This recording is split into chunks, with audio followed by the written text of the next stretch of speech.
సికి మేము ఇలా దాన్ని అసైన్ చేసి వాటి విషయంలో మీరు కార్యాచరణ తీసుకోమని చెప్తే దేశం పర్యావరణం మొత్తం దెబ్బతిన్నట్టు గగ్గోలు పెట్టిన దద్దమ్మల్లారా మీరు రాష్ట్రానికి ఇచ్చింది ఏందో చెప్పండి. ఫస్ట్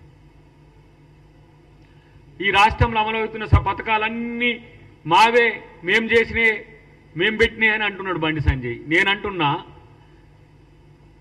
మీకు నిజంగా చిత్తశుద్ధి ఉంటే, మీకు నిజాయితీగా రాజకీయాల పట్లనో ఈ తెలంగాణ ప్రజల పట్లనో మీకు చిత్తశుద్ధి ఉంటే మీరు శ్వేతపత్రం విడుదల చేయండి. మీ ప్రభుత్వం ఏమిచ్చిండ్రో ఈ రాష్ట్రానికి.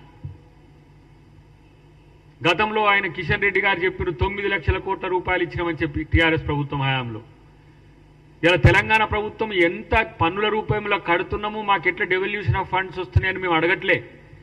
మీరుగా ఈ రాష్ట్రానికి ప్రత్యేకంగా మీరు చేసిన పథకాలు వాటి వివరాలు కనుక చెప్పితే ప్రజలు తెలుసుకుంటారు. కనీసం నిస్సిగ్గుగా నిర్లజ్జగా మాట్లాడుతున్న పరిస్థితి. అలా ఈటల రాజేందర్ గారు of BRS of BJP, same ఇక్కడ రాజకీయాలు ఉన్నట్టే ఉన్నాడు ఆయన. బీజేపీ కమలం కాడకు బీఆర్ఎస్ కాడ అంటుగట్టినట్టే ఆయన సగం ఆడా ఉన్నాడు, సగం ఈడా ఉన్నాడు. మరి మీరు ఫైనాన్స్ మినిస్టర్గా ఉన్నారు కదా, ఈ అరిష్టంతో చేస్తున్న ఇంత పెద్ద ఎత్తున చేస్తున్న అప్పులు వద్దని చెప్పి నివారించిండ్రా మీరు? ఫైనాన్స్ మినిస్టర్గా ఇవాళ ఇన్ని అప్పులు ఎఫ్ఆర్బిఎం రూల్స్ను బ్రేక్ చేసి లక్షల కోట్ల అప్పులు చేస్తుంటే బీజేపీ ఏం చేసింది? కేంద్ర ప్రభుత్వంలో ఉన్నారు కదా. మరి ఆ రోజు లేవని నోర్లు ఈరోజు ఎట్లా లేస్తున్నాయి? దేని కొరకు లేస్తున్నాయి? దేన్ని సాధించడానికి లేస్తున్నాయి? అంటే ఇవాళ రాష్ట్రంలో ముఖ్యమంత్రి గారు, డిప్యూటీ సీఎం గారితో పాటు మంత్రివర్గము ఎన్ని రకాల ఇబ్బందులు ఆర్థిక అంశాల్లో వచ్చినప్పటికి కూడా దుబారాన్ని తగ్గించడమే కాదు, ఎక్కడ కూడా ప్రజలకు తగ్గకుండా చేస్తున్న కార్యాచరణ మీకు ఇలా కళ్ళ కుట్రుగా ఉంది. ఎక్కడ మేము తక్కువ చేసినామో చెప్పండి. ఒకడు అంటాడు 420 హామీలు అంటాడు, ఇంకోటి అంటాడు 6 గ్యారెంటీలు అంటాడు, ఇంకోటి అంటాడు ఇంకేదో 13 గ్యారెంటీలు అంటాడు. మీకు గ్యారెంటీలు ఎన్నో తెలియవు, లేకపోతే మేము ఇచ్చిన హామీలు ఎన్నో తెలియవు, మేము ఏం చేస్తున్నామో కనీసం ఆ సోయి కూడా లేదు. ఇలా సన్న బియ్యం ఇస్తే ఒక్కొక్కరి మేము ఊర్లలోకి పోతుంటే, జిల్లాలు ఇప్పుడు అబ్జర్వర్స్గా మేము జిల్లాలకు పోతుంటే ప్రజల యొక్క సంతోషం చూడండి. కనీసం సంతోషపడే ఆలోచన మీకు ఎట్లాగూ లేదు, కానీ ఆ ప్రజలు పడుతున్న సంతోషానన్న చూడండి. ఇలా బీసీ బిల్లు తెస్తే బీసీలు మొత్తం కూడా ఇవాళ రేపు పెద్ద మొత్తంలో కేంద్రంలో కూడా కుల జనగణన రాష్ట్రం చేయబట్టి జరిగిందని రాష్ట్ర ముఖ్యమంత్రిని పొగుడుతున్నారు. ఇన్ని రాష్ట్రాలున్నా, 29 రాష్ట్రాలున్నా కూడా ఏ ఒక్క రాష్ట్రం కూడా బిల్ చేయలే. ఈ రాష్ట్ర ముఖ్యమంత్రి చేసింది. అందరు అంటారు కదా రెడ్డి బిడ్డ, రెడ్డి బిడ్డ, రెడ్డి ఆయన కాబట్టి అని ఇట్లా అంటారు కదా. మరి ఆ రెడ్డే ఇలా బీసీల కొలకు బిల్లు చేసింది.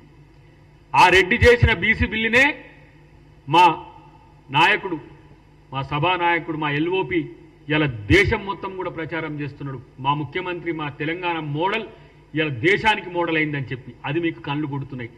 ఏదన్నా మంచి రేవంత్ రెడ్డి గారికి జరగంగానే ఈ కళ్ళల్లా ఏదో పోసుకున్నట్టే బయటికి వెళ్తారు సన్నాసిగాలు,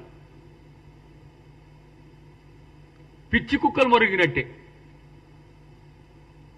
నిజంగా ఇలా ఎన్ని 1,14,181 కోట్ల రూపాయల సంక్షేమ పథకాల, అభివృద్ధి పథకాలకు మేము ఈ సంవత్సరంలో మేము ఖర్చు చేసినాం.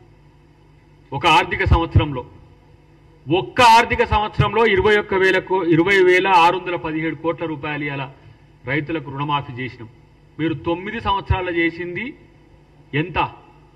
18,000 కోట్లు, 17,000 కోట్ల రూపాయలు చేయించి మొత్తం 9 సంవత్సరాల్లో రైతు రుణమాఫీ మీరు చేసింది. ఒక్క సంవత్సరంలో మేము చేసింది 20,617 కోట్లు. ఇక ఆయన రైతు భరోసా ఉంటుందో ఉండదో అని ఒకటే ముండ మూసినట్టు ఆయన మాట్లాడుతూ ఉన్నాడు బండి సంజయ్. నువ్వేమీ ఆ బాధపడకు నాయన, భరోసా ఎవరు, రైతు భరోసా తీసేస్తామని ఎవరు అనలే. మీకు చేతనైతే ఆ మోడీ గారి కాడ పోయి కూర్చొని ఏమన్నా ఉంటే సాధించుకొని రండి. కనీసం విభజన చట్టంలోని అంశాలనన్నా సాధించుకొని రండి. 11 సంవత్సరాల మీ పరిపాలనలో ఇలా మీకు 8 ఎంపీలు ఇచ్చిండ్రు, 8 ఎమ్మెల్యేలు ఇచ్చిండ్రు, మిమ్మల్ని ఇద్దరిని మంత్రులుగా కూడా ఇక్కడ ఎలగబెట్టమని పంపించిండ్రు. మీరు ఏం చేస్తుండ్రు? పొద్దుగాల లేస్తే ఇలా ప్రభుత్వం మీద ఆడిపోసుకోవడం తప్పితే మీకు ఇంకో పని లేదు. ఆ పక్క రాష్ట్రంలో ఉన్న ఇద్దరు మంత్రులు పాపం వాళ్ళు వాళ్ళ పేర్లు కూడా సరిగా గుర్తులేదు. ఆంధ్రప్రదేశ్లో ఉండే కేంద్ర మంత్రుల పేరు వారు పోయి ఏ విధంగా లక్షల కోట్లు, ఇలా మొన్న 1,00,000 కోట్లు దానికి అమరావతికి, వాళ్ళని చూస్తే సంతోషం అనిపిస్తుంది అట్లీస్ట్. ఎందుకంటే మనతో విభజించబడి ఆర్థికంగా నష్టపోతున్నామన్న ఆంధ్రప్రదేశ్ కొరకు అక్కడ ఉన్న బీజేపీ మంత్రులు కొట్లాడుతున్నారు. మీరేం చేస్తున్నారు? బూడిద ఇక్కడ. ఇలా మీకు కనీసం చేసే పనుల్లో ఇలా మేము చేసే పనులు ఎందుకు చేస్తున్నాము? ఇక ఆయన వెళ్ళిండు మన బకాసురుడు బయటికి వెళ్ళి బస్సుల కాడ కొట్లాడుతున్నాను అంటుండు కేసీఆర్. మరి తీసేద్దామని చెప్పి నీ పార్టీ రిజల్యూషన్ చేయి, ఫ్రీ బస్సు మహిళలకు తీసేద్దామని చెప్పి మీ పార్టీ రిజల్యూషన్ చేయండి. వచ్చి మీ పార్టీ ఆఫీసు మీరందరూ కూడా కొట్టుకపోయే పరిస్థితి ఉంటుంది. 100 కోట్ల రూపాయల ప్రభుత్వం వాటికి వెచ్చిస్తున్నది ఫ్రీ బస్ కొరకు.